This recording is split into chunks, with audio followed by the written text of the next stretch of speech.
गलती आरआरबी की ओर से थी। आरआरबी को स्टूडेंट की समस्याओं से मतलब नहीं था और आरआरबी भी कुछ चीज़ों से जूझ रही थी। उसको इतने बड़े एग्जाम को कंडक्ट कराने के लिए कोई कंपनी जल्दी नहीं मिल रही थी। लेकिन कुछ कुछ लोगों का कहना है कि ये राज्यों में हो रहे चुनाव के मद्देनजर ऐसा डिसीजन लिया है, ये गलत है। देखिए, ये किसी टीचर या स्टूडेंट का स्टेटमेंट नहीं है, ये पॉलिटिकल मोटिवेटेड स्टेटमेंट है। हम बताते हैं क्यों ऐसा नहीं होगा, रेलवे को अपनी बात क्यों माननी पड़ेगी। क्योंकि ये जो संशोधन और कमेटी बनाई गई है और ये जो डिसीजन लिया गया है कि 20 गुना रिजल्ट और सीबीटी 2 ग्रुप डी से हटाया जाएगा, ये रेल मंत्री का डिसीजन है और इसमें पीएमओ इन्वॉल्व है, न कि आरआरबी का। अगर आरआरबी का रहता तो आरआरबी मनमानी करती, लेकिन उसके ऊपर पीएमओ का डेडलाइन है। पीएमओ जिस डेट को दे दी उसको हर हाल में मानना है। इसलिए आपकी हर मांग को मान लिया गया है। आप किसी भी तरह का कल कोई प्रोटेस्ट नहीं करेंगे, क्योंकि जब आप प्रोटेस्ट करेंगे तो उसके बीच में कोई दूसरा आदमी भी आके वायलेंस कर देगा।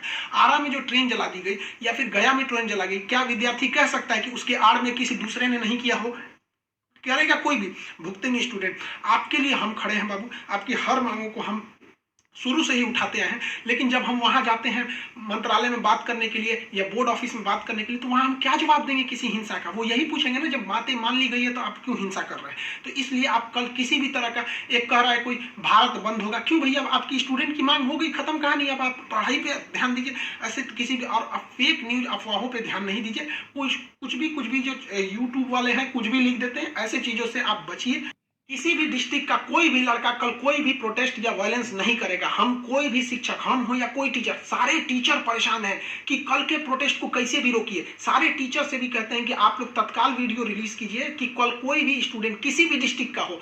रेलवे को इंटेलिजेंस मिला है, रेलवे इंटेलिजेंस वाले हमको कह रहे हैं कि गोरखपुर के कुछ लड़के प्रोटेस्ट कर रहे हैं। गोरखपुर के लड़के क्या अलग से हैं? आप कहीं के भी हो, बिहार, नवादा, नालंदा, कहीं के भी हैं, आप कल कोई प्रोटेस्ट नहीं करेंगे। आपकी मांगों को माना जा चुका है। हम बता रहे हैं क्योंकि इसमें पीएमओ ने इस बात को माना है, न कि आरआरबी। आरआरबी अगर बोलती तो हम भी कहते कि हाँ, आप 100% भरोसा नहीं कर सकते। इसलिए कल कोई भी प्रोटेस्ट नहीं होना चाहिए, कोई भी बंद हो नहीं। आप आराम से पढ़ाई कीजिएगा। पॉलिटिकल और भी कुछ बातों का कहेंगे। देखिए, और स्टूडेंट जो कोचिंग के पास आए हैं या जो कहना है भाई, देखिए स्टूडेंट आप सबने बहुत साथ दिया, हम लोगों ने भी आपका साथ दिया, आपने भी बहुत सारे टीचर्स का आप भी साथ दिया। आप सब लोग को हाथ जोड़ के धन्यवाद कहते हैं। लेकिन सारे स्टूडेंट से कहते हैं, देखिए जो भी लड़कों पे केस हुआ है अभी उसको हम लोग लीगल तौर पे देख रहे हैं कि उन स्टूडेंट के साथ क्या होगा। और जो हम लोग के ऊपर एफआईआर हुई है उस पर खुद प्रशासन, डीएम और एसपी साहब जो भी पटना के हैं, उन्होंने खुद कहा है कि हर टीचर को वो अपनी बातों को कहने देंगे। एक्चुअली उन लोगों ने गलत न्यूज देखा है जिस आधार पर उन्होंने बताया गया। बाद में अभी कोचिंग एसोसिएशन की पूरी टीम गई थी, उन्होंने लीगल दिखाया तो उन लोगों ने भी एक्सेप्ट किया है कि वो हम बातों को समझेंगे। जब हम लोग वहां बातें करेंगे तो बताएंगे। आगे हम लोग पे क्या एक्शन लिया जाता है वो हम आपको बताएंगे। हम आपके साथ हैं, आप लोग हमेशा रहिए। आप लोग के देखिए, हम आपकी हर बात को उठाते हैं। लेकिन अभी हमारे ऊपर सबसे बड़ी जिम्मेदारी है कि 28 तारीख को कुछ नहीं होना चाहिए, क्योंकि अगर 28 तारीख को कुछ होगा तो फिर हमको जवाब देना ही नहीं बन पाएगा, क्योंकि आपकी हर बातों को मान लिया गया। हाँ, हमारी गिरफ्तारी या किसी टीचर की गिरफ्तारी होगी कि नहीं होगी, एफआईआर वापस होगा कि नहीं होगा, ये सारी चीजें जब हम वहां बैठेंगे प्रशासन पे, जो डिसीजन होगा हम आपको बता देंगे। वरना फर्जी न्यूज पे आप लोग ध्यान नहीं देंगे।